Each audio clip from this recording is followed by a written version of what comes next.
Tous vos documents disponibles sur votre iPad ou sur votre iPhone vont pouvoir être téléchargés à l'intérieur de SkyDrive. L'intérêt est que vous allez pouvoir consulter vos documents depuis n'importe quel appareil et en plus de cela, il sera très facile de partager vos différents documents ou photographies avec vos collaborateurs ou encore vos amis.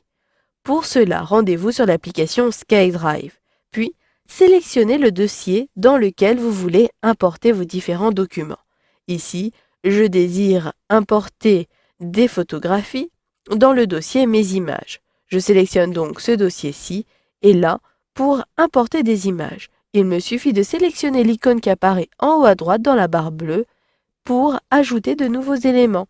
Je sélectionne Ajouter, puis j'ai plusieurs possibilités. L'ajout de dossier, je vais pouvoir prendre une photographie ou réaliser une vidéo à l'aide de mon appareil intégré à mon iPad ou mon iPhone, et enfin, je peux sélectionner des éléments existants. Pour ma part, j'ai ici déjà réalisé des photographies. Je sélectionne donc la dernière option pour rechercher ici des éléments de mer et d'Ordogne. Je sélectionne ce dossier-ci, puis je sélectionne la photographie à importer. Je sélectionne celle-ci.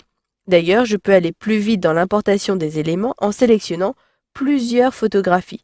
Je sélectionne donc 2 ou 3 photographies. Une fois que cela est fait, il me suffit de sélectionner Télécharger. Si vous ne voulez pas télécharger les documents sélectionnés, il faut sélectionner Annuler. Au bout d'un instant, vous allez le voir, les photographies apparaissent au fur et à mesure du téléchargement dans le dossier Mes images et je retrouve bien tout à gauche en haut ces photographies qui n'existaient pas avant dans ce dossier Mes images. Maintenant, je désire revenir sur la liste des dossiers et des documents que j'ai sauvegardés pour choisir un autre dossier. Je choisis le dossier Maison intelligente. À partir de là, j'ai un thermomètre ici que je désire prendre en photographie. Il me suffit de sélectionner le bouton qui apparaît toujours en haut à droite. J'ajoute des éléments, mais cette fois-ci, je désire prendre une photo ou réaliser une vidéo. Pour cela, je vais devoir autoriser l'application SkyDrive à utiliser l'appareil photo. Vous allez donc devoir retrouver les réglages de votre appareil. Je sélectionne 2 fois la touche de mon iPad. Je retrouve les réglages à cet endroit-ci. Puis, j'ai dans le volet de gauche la possibilité de modifier les paramètres de confidentialité qui apparaissent à cet endroit-ci. Je sélectionne, puis je choisis l'application photo et là au niveau de SkyDrive, je choisis bien On, sinon je ne vais pas pouvoir prendre des photos à partir de SkyDrive. Je sélectionne 2 fois la touche de mon iPad pour sélectionner SkyDrive qui apparaît tout à gauche. Maintenant, pour prendre ma photo, il me suffit comme tout à l'heure de sélectionner Ajouter des éléments, puis prendre une photo ou une vidéo.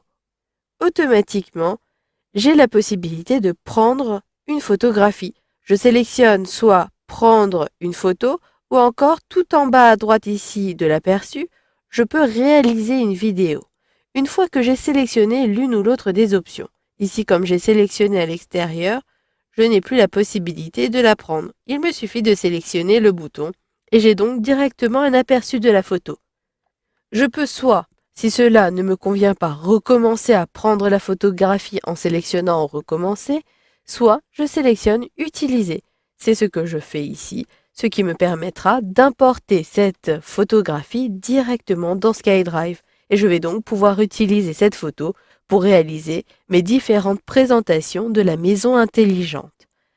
Procédez donc de la même façon pour importer toutes vos photographies ou vos documents à partir du dossier dans lequel vous voulez sauvegarder vos éléments. Voilà, vous avez donc vu dans ce module de formation comment importer des documents provenant de votre iPad ou de votre iPhone à l'intérieur de l'espace de stockage de SkyDrive.